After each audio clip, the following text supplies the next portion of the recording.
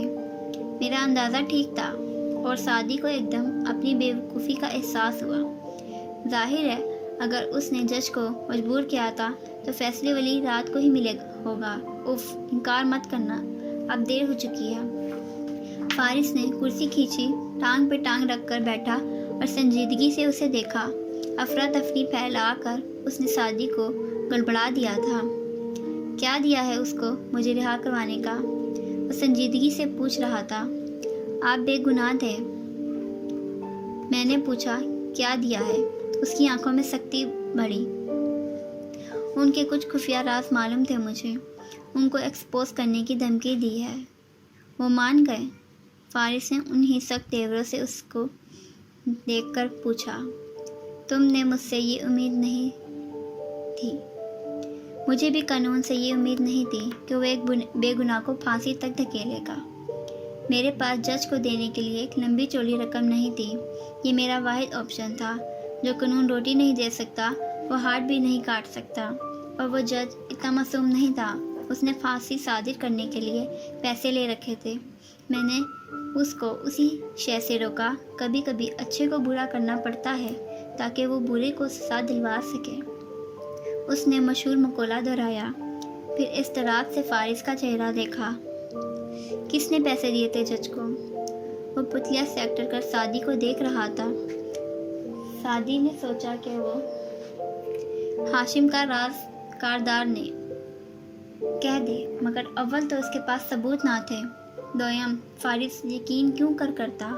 کیونکہ گرفتاری کے بعد سے اب تک ہاشم نے منہ زبانی ہمیشہ بظاہر فارس کا ساتھ دیا تھا، اور فارس اسے جتنا ناپسند کرتا ہو وہ ہاشم کو اپنے بھائی اور بیوی کا قاتل نہ مانتا، اور اگر مان بھی لے تو اس کا غصہ جو انٹیلیجنس کی نوکری نے دبا دیا تھا، جیل کے 4 سال واپس لے آئے تھے۔